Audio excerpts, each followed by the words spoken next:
Hey guys, what is going on? Welcome to another video introducing my latest financial mistake. I mean, I joke about it being a financial mistake. I think it's a pretty awesome little thing here. This is my BMW Z3M Coupe.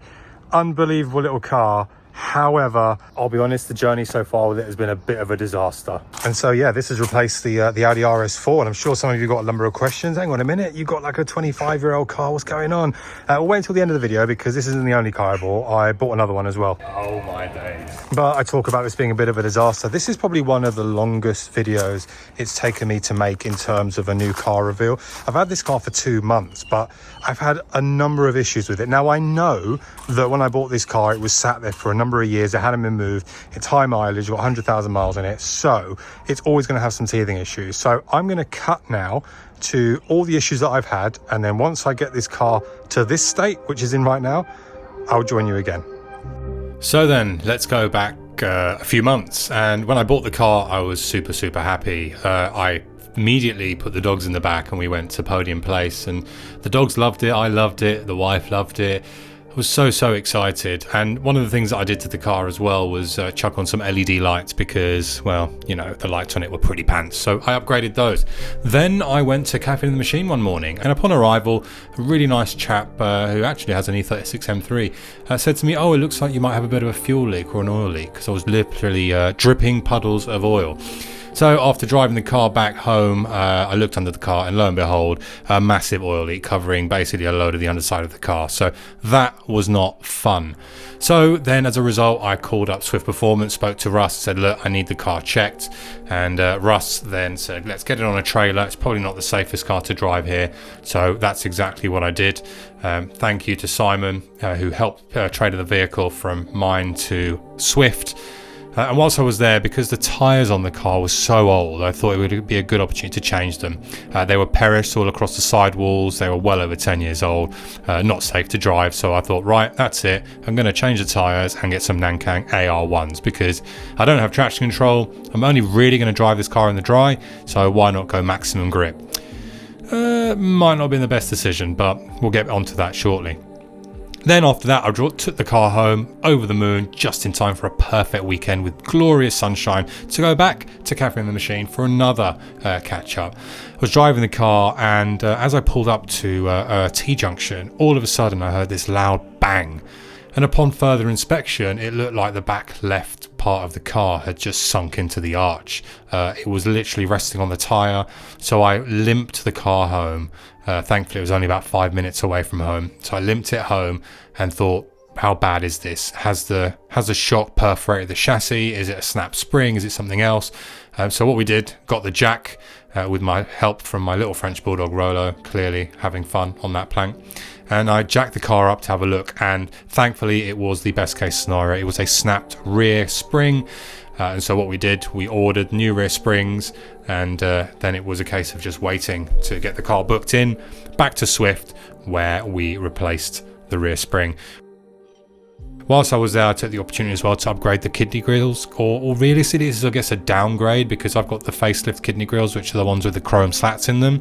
I'm not really a fan of those. I prefer the pre-facelift ones, which are chrome surround and black slats. So I added those in there. Then once we replaced the spring, Russ put the car back on the ramp to just ensure that all the alignment was still in place. The ride height had remained the same, making sure it was equal and even. And lo and behold, after that, the car was fixed again, and I had the opportunity to drive it, and that's where we're picking up next.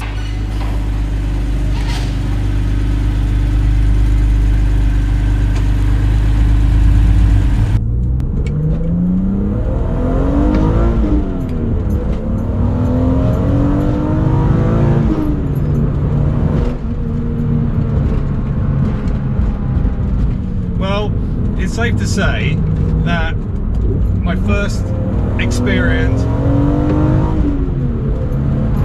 with this car hasn't been the best, right? Normally, if this would have happened to me in any normal other car, I probably would have just said, you know what, stuff this, I've had enough, for it to fall apart. Well, not really fall apart, for it to have issues on me in the 2 times that I've driven it, I would have just said, you know, I'll stuff it.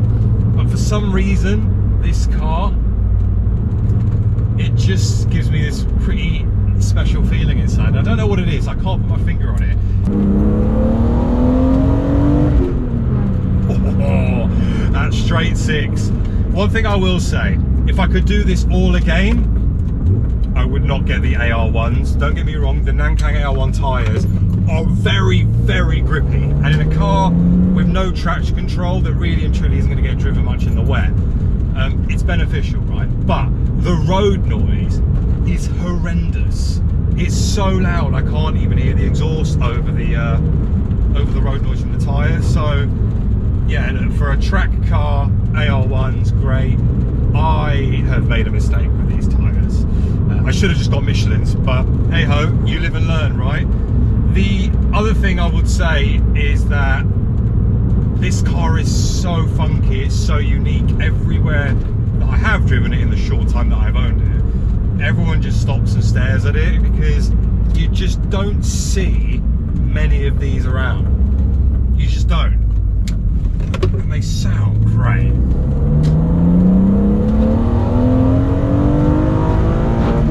Woohoo! Oh yes, this is the road noise. That road noise is madness. And so yeah, as you can see from the last clip of me driving it back home from Swift Performance, I am now over the moon because I think it's been out of action longer than I've owned the car. But with that said, that's what you expect from old cars. They're bits of like, they're a project basically. So let me run you through kind of the things that we've got done to this and kind of things that are wrong with it, what needs doing. We'll start from the front, right? So obviously we talked about the video already, the change of grills to the pre-facelift, much better in my opinion. This is a 3.2 litre, it's an S50 engine, so the one found in the E36 M3 Evo, not the S54 engine. You can see the front of the car pretty peppered, needs a front bumper respray, or maybe I'll just leave it and add clarity. Again, this is the choice I need to make if I'm going to keep this past the summer, because I either go all in and invest the money on it, or I just enjoy it as a bit of a beta and have fun with it. Headlights need restoring. Obviously we've changed the tyres to the AR1s. The front wheels, they need refurbing as well, they're all peeling. We've got the AP racing brakes, they're really good, so I'm glad that those are on the car when I got it. We're on BC racing coilovers, so that is really nice. Lowers the car very nicely. It's a very decent stance, but also pretty comfortable. We've got the AC Schnitzer exhaust on this, so this was on there when I bought it. Sounds really, really good. We've also got a wrapped roof. I'm too scared to take this off because I don't know what I'm going to find underneath it. So until I commit to doing kind of body work to the car, this is staying on. This needs some work, as you can see. That's just wear and tear from kind of old age. Same thing along here, these delaminate, but to be fair, all of the Z3Ms delaminate. It's just a thing, right? What else? Look, another reason why I got this car was boot space is awesome, so I can actually still take the dogs in this. So and what you'll find at the end of the video is the car that I also have can't really do that. Well, I can, but it's more aggro. But lots of space, very, very cool. Just such a cool looking car, this thing. I absolutely love it. They're just so unique, and an estuarial blue, she's just magic. Right, inside, let's have a look. Oh, so inside, it's pretty okay for its age, if I'm honest. The inside seat bolstering probably needs a bit of TLC. Other than that, the seats are all good. They're not really scratched. They've just got a bit of old age to them. Same with the other side. That probably needs a little bit of work. I really like this interior. I think the blue and black looks really cool, particularly with the estuarial blue. The steering wheel will probably get retrimmed because I just like a retrimmed steering wheel. I've also got the AC Schnitzer short shift, and that is, well, I got that with the car, so that's a really, really nice, pleasant gear change. Really enjoying that. I love these dials down here. It's just so old school and cool, and yeah, it's just a really, really cool car. Let's have a look at the engine. So as you can see, there she is, the 3.2 S50 engine. Yeah, all good, if I'm honest with you. Other than the bits that I talked about in the video, you can see got the fully adjustable BC racing coilovers with adjustable, I think that's camber and dampening. My issue at the moment that I need to fix is this airbox. It's pretty crap, if I'm honest with you. You can see that This has split, which isn't ideal, but this is before the MAF, so at least the MAF will meter the air. It's still not going to be great.